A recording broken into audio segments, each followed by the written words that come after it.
बच्चों, आज हम बात करेंगे महाकाव्य और खंड काव्य में क्या अंतर है। महाकाव्य जब भी आप बोले तो ये ध्यान रहे कि इसका जो स्वरूप होता है, इसकी जो कथा वस्तु होती है वो विस्तृत होती है। इसमें मानव के समस्त जीवन का अंकन होता है। एक मुख्य कहानी होती है, कथा होती है, और उससे जुड़ी हुई बहुत सारी कहानियाँ, बहुत सारे पात्र की कथाएं, जीवन गाथाएं चलती रहती है। कल्पना लेकर चलिए कि अगर आप रामचरितमानस की बात कर रहे हैं तो रामचरितमानस में एक मुख्य पात्र भगवान राम है, तो उनके जीवन की कहानी पूरी है और उसके साथ साथ बहुत सारे पात्रों की भी कहानी इसमें चलती रहती है। अगर हम खंड काव्य की बात करें तो हम उदाहरण लेंगे रश्मिरथी की। रामचरितमानस तुलसीदास ने लिखी है, रश्मिरथी रामधारी सिंह दिनकर की रचना है जो कि कर्ण पर आधारित है।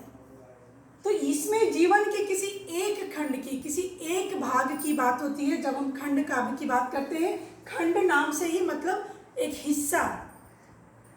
मनुष्य के समस्त जीवन का अंकन महाकाव्य में होता है, लेकिन खंड काव्य में उसके जीवन का एक भाग का अंकन होता है। जैसे कि रश्मिरथी में कर्ण के एक जीवन के एक भाग का वर्णन है, जब वो दुर्योधन और दुशासन के साथ मिलकर महाभारत की लड़ाई में हिस्सा ले रहे थे, उस समय का वर्णन है रश्मिरथी में। या कर्ण के वीरता की बात दिनकर जी ने रश्मिरथी में कही है कि कर्ण के चरित्र में कितनी विशेषताएं थी।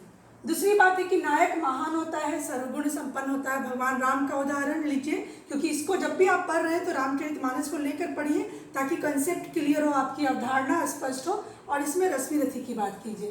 पर खंड काव्य का उद्देश्य महान होता है। इसमें जो नायक होता है वो महान होता है, धीरोदात्त गुणों वाला होता है, यानी इसमें धैर्य होता है, वीरता होती है, दया की भावना होती है, युद्ध में वीर होता है। जबकि खंड काव्य में जो काव्य का उद्देश्य होता है वो महान होता है। महाकाव्य में अनेक छंदों का प्रयोग होता है, जबकि इसमें किसी एक ही छंद का प्रयोग होता है, क्योंकि ये एक ही बार में आरंभ और अंत हो जाता है। जबकि इसमें चूंकि कहानी का विस्तार है, जैसा कि मैंने बताया कि समस्त जीवन का वर्णन है, तो उसको सर्ग में बांटकर हम करते हैं। ऐसे रामचरितमानस में 7 सर्ग ही हैं, 7 कांड हैं, लेकिन फिर भी उसको बाकी सारी विशेषताओं को देखते हुए हम उसको महाकाव्य मानते हैं।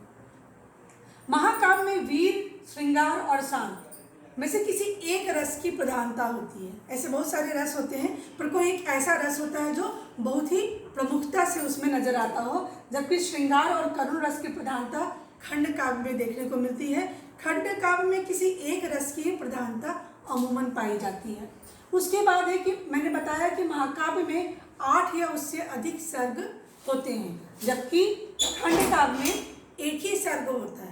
क्योंकि खंड काव्य की कहानी उतनी बड़ी होती ही नहीं है, एक नायक को लेकर चलती है तो वो बहुत जल्दी समेट ली जाती है। जबकि इसमें एक नायक है, नायक से जुड़े हुए बहुत सारे पात्र हैं, फिर उनके जीवन की कहानियां हैं, उनके जीवन के उतार चढ़ाव हैं, तो ये समय लेता है। महाकाव्य की अगर आप बात करें तो इसमें आकार भी बड़ा होता है, मौसम का वर्णन होता है, युद्ध का वर्णन होता है, राज दरबार का वर्णन होता है, सुख दुख, चिंता, जीवन मरण, सारी बातें समाहित होती है महाकाव्य में। बहुत सारी घटनाओं का चित्रण आप रामचरितमानस को लेकर चलिए कि बहुत सारी बातें हैं। जब राम वन गए तो वहाँ की प्राकृतिक सुंदरता की बात है, जब सीता हरण हुआ तो उस समय के संघर्ष की बात है। तो हर तरह के घटनाओं का चित्रण आप महाकाव्य में देखेंगे। जबकि अगर रश्मिरथी खंड काव्य की बात करें तो उसमें सिर्फ कर्ण की बात है, कर्ण के वीरता की बात है, कर्ण के जीवन में जो संघर्ष है, कर्ण का जो युद्ध है अपने अंतर्मन में कि हम किसके तरफ जाएं और कैसे युद्ध करें, उसी बात की चर्चा है। इसके उदाहरण में रामचरितमानस है जो कि तुलसीदास जी ने लिखा है, कामायनी जयशंकर प्रसाद ने लिखा है, साकेत मैथिली शरण गुप्त ने लिखा है, पद्मावत भी महाकाव्य के अंतर्गत आता है। खंड काव्य में पंचवटी मैथिली शरण गुप्त की है, सुदामा चरित है, जयद्रथ वध भी मैथिली शरण गुप्त ने लिखा है। इसमें देखिए नाम से ही स्पष्ट है, जयद्रथ वध की ही कथा है उसमें, और कुछ नहीं है। उसके बाद है रश्मिरथी रामधारी सिंह दिनकर की। तो इस तरह से आप जब पुस्तक को भी दिमाग में बिठा लीजिएगा, जब भी आपको महाकाव्य लिखना है तो आप रामचरितमानस को याद रखिए, जब आपको खंडकाव्य लिखना है तो रश्मिरथी को याद रखिए, तब आपको अंतर स्पष्ट हो जाएगा कि क्या अंतर है महाकाव्य में और खंडकाव्य में। धन्यवाद।